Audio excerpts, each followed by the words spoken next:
Se intenta describir y analizar el proceso de la comunicación. En un primer momento, hacer un reencuentro de los diferentes modelos que se han intentado formalizar.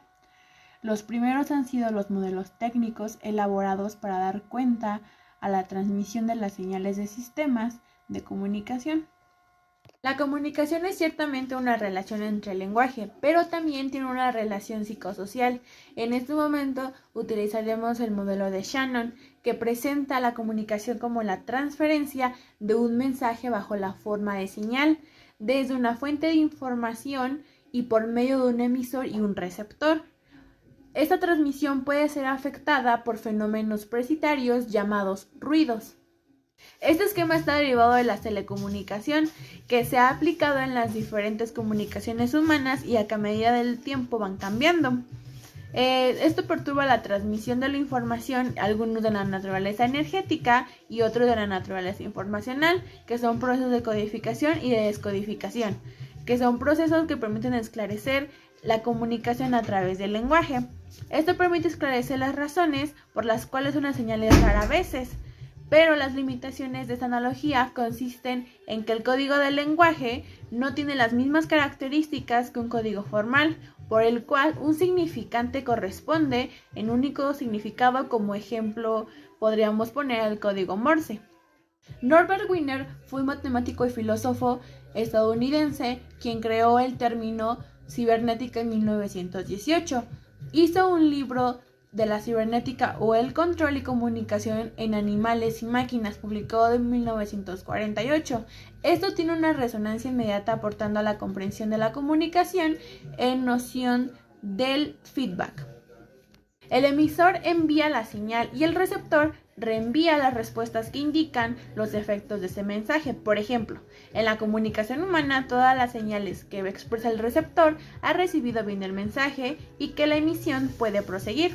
Una función de la acumulación cíclica es evolucionar una situación en espiral por el añadido de instrucciones del programa a base de los mensajes que son reenviados a través del feedback, como cuando uno de ellos pasa por el emisor, en este caso por el receptor, reenviando los mensajes de sus propias señales a las cuales añaden nuevos datos. Por ejemplo, cuando el emisor desarrolla un razonamiento y utiliza ciertos argumentos en respuestas a las objeciones planteadas por el receptor.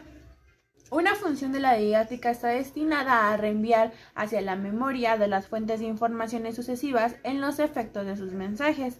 En este caso, es la constitución de un saber y almacenamiento en la memoria, lo cual permite nuevas estrategias de comunicación que integran las experiencias pasadas. La introducción de la noción del feedback en el análisis de la comunicación constituye un poco esencial de la comunicación a la interacción.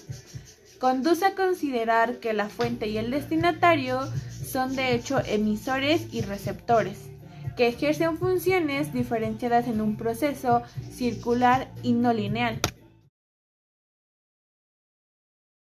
Roman Jakobson nació en Moscú el 11 de octubre de 1896. A los 18 años fundó el Círculo Lingüístico en Moscú, que es de los estudios sobre el lenguaje, que se ocupó en la poética y el análisis del verso. Una de las tentativas para proponer un modelo de análisis de la comunicación inspirado en lingüística es el de Roman. Este ha subrayado que no se puede asimilar a un intercambio de mensajes en la transmisión física de la información, o sea, es describir la comunicación humana en toda la complejidad de los elementos que hace intervenir. Este modelo es componencial, en el que se intenta mostrar las funciones comunicativas específicas de cada componente. Su descripción distingue 6 factores esenciales. El emisor envía un mensaje al destinatario para ser operante. El mensaje requiere un principio en el contexto en el que lo envían. El contexto perceptible es para el destinatario y que el verbal o es susceptible debe de ser verbalizado. Un mensaje es una secuencia de señales donde las sustancias de información que transmite y su forma supone una codificación y la identificación a una descodificación, de donde se introduce el componente código. Por contacto se entiende la unión física y la conexión que existe entre el destinatario y el emisor.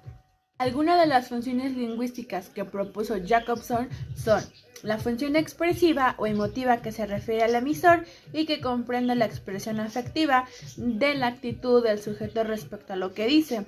2. La función conativa, orientada al destinatario, que devuelve la acción que el emisor quiere ejercer sobre él por medio de la comunicación. 3. La función metalingüística, que se ejerce cuando el emisor y el destinatario verifican que utilizan el código del mismo sentido. 4. La función denotativa, cognitiva o referencial, que está orientada hacia el contexto y del que depende el significado del mensaje, cuando hace referencia a los elementos de este contexto. 5. La función poética, que se refiere a la forma del mensaje en la medida que esta forma tiene un valor de expresivo en sí misma. Jacobson en este modelo se esfuerza en separar los aspectos dominantes del intercambio lingüístico, dando la espalda a una visión abstracta, mecanicista de la comunicación. Sin duda alguna, el feedback existe entre las palabras y al escuchar, pero la jerarquía de los procesos se invierte cuando se pasa del decodificador al descodificador. Estos aspectos diferentes del lenguaje son irreducibles al otro. Los dos son esenciales y deben verse complementarios.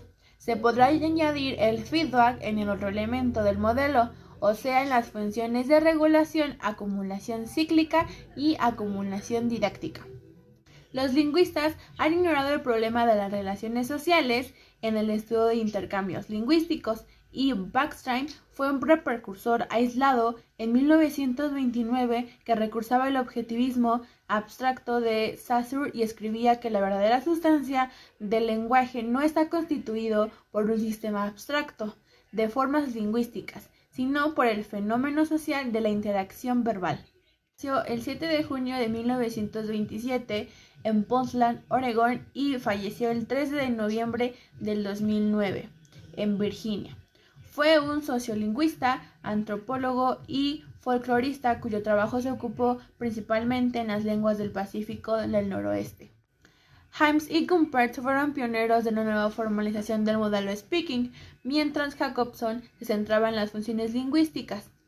Jacobson tiene 6 componentes en el proceso de comunicación, a cada uno de los cuales corresponde una función: emisor, función expresiva; receptor, conativa; referente, referencial; código, metalingüística; mensaje, poética; y canal, fática. La evolución entre los modelos que se ha presentado lleva progresivamente a destacar la dimensión interactiva y convencional de la comunicación. Este punto de vista encuentra su más clara expresión en las aproximaciones que introducen en el concepto de interlocución en el centro de la reflexión. Estas aproximaciones se sitúan en el encuentro de la lingüística pragmática y la psicología social.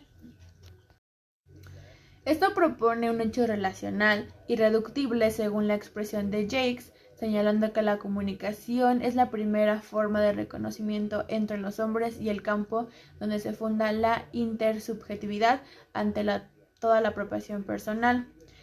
Para él, los interlocutores están atrapados en una actividad de la cooperación verbal, donde son inseparables. No se trata de una actividad común, sino de una actividad conjunta, ya que el enunciado de cada uno se apoya en el enunciado del otro. La interlocución aparece así como el proceso fundamental, donde se fundan a la vez identidad de los interlocutores, los significados que comparten y la comunicación.